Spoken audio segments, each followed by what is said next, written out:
विद्यार्थी मित्रांनो, आज आपण दोन चलातील रेषीय समीकरणे या धड्यातील एक्झाम्पल सोडवूयात. प्रश्न पहिला, खालील एक सामायिक समीकरण सोडवा. समीकरण 1 3a + 5b = 26. दुसरे समीकरण a + 5b = 22. तर आपण उत्तर काढूयात. समीकरण 1 आणि समीकरण 2 एकाखाली एक लिहून घेऊयात. यानंतर आपल्याला a आणि b च्या व्हॅल्यू काढायच्या आहेत. तर कोणत्या व्हेरिएबलचा कोइफिशियंट सेम आहे हे आपण पाहूयात. तर b या व्हेरिएबलचा कोइफिशियंट 5 आहे. त्यामुळे आपण b या व्हेरिएबलला प्लस साईन असल्यामुळे दोन्ही इक्वेशनला प्लस प्लस असल्यामुळे आपण समीकरण 1 मधून समीकरण 2 वजा करूयात. समीकरण 1 3a + 5b = 26 वजा समीकरण 2 a + 5b = 22. वजाबाकी करत असताना इक्वेशनच्या ज्या चिन्ह असतात ते बदलतात.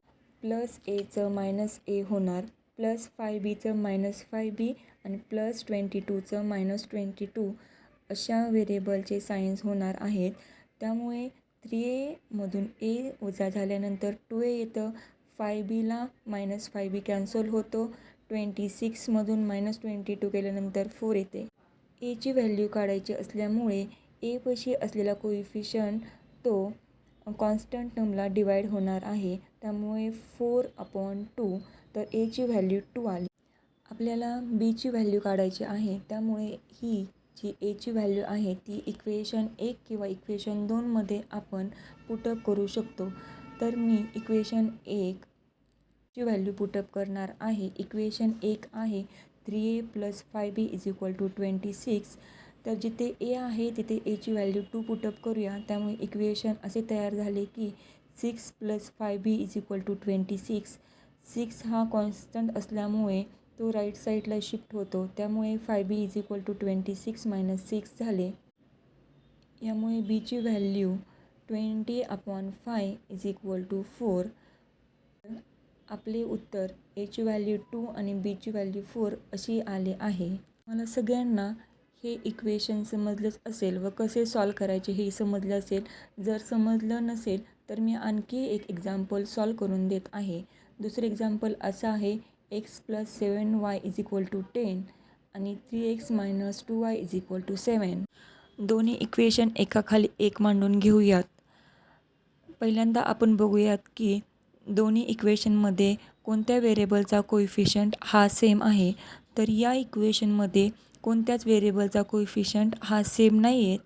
त्यामुळे आपण त्यातरी एक इक्वेशन घेऊन त्याचे कोइफिशियंट सेम करणार आहोत. तर आपण x हा व्हेरिएबलचे कोइफिशियंट सेम करूयात. त्यासाठी इक्वेशन 1ला आपण 3 ने मल्टिप्लाय करूयात. 3 ने मल्टिप्लाय केल्यानंतर इक्वेशन 1 हे असे तयार होणार आहे 3x + 21y = 30. आता इक्वेशन 1 आणि इक्वेशन 2चे x व्हेरिएबलचे कोइफिशियंट 3 3 झाले आहेत. तर त्यांना प्लस साईन असल्यामुळे आपण इक्वेशन 2 मधून इक्वेशन 1 हे सबट्रॅक्ट करून घेऊयात. अगोदर सांगितल्याप्रमाणेच ज्यावेळेस आपण सबट्रॅक्शन करतो त्यावेळेस हे कोइफिशियंटचे साईन चेंज होतात. त्यामुळे प्लस 3xचं मायनस 3x झालं, मायनस 2yचं प्लस 2y आणि प्लस 7चं मायनस 7. साईन चेंज झाल्यामुळे प्लस 3xला मायनस 3x हा कॅन्सल झाला. प्लस 21 आणि प्लस 2 y = 23y आणि प्लस 30 - 7 23. तर y = 23/23. तर y ची व्हॅल्यू ही 1 आलेली आहे. तर आता आपल्याला x ची व्हॅल्यू काढायची आहे. y = 1 ही किंमत आपण समीकरण 2 मध्ये पुटअप करूयात. तर समीकरण 2 हे 3x - 2y = 7 असं आहे. जिथे y दिसेल तिथे y ची व्हॅल्यू 1 पुटअप करूयात.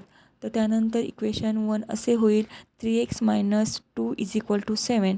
3x ची व्हॅल्यू काढायची असल्यामुळे -2 हा कॉन्स्टंट राईट साईडला शिफ्ट होतो. त्यामुळे 3x = 9. x = 9/3. तर x ची व्हॅल्यू 3 असे आलेले आहे. तर आपल्याला एक्झाम्पलची व्हॅल्यू x = 3 आणि y = 1 असं आपलं फायनल उत्तर आलेलं आहे. आपल्याला सगळ्यांना समजलंच असेल की दोन चलातील रेषीय समीकरणे हे एक्झाम्पल कसे सोडवत असतात. धन्यवाद.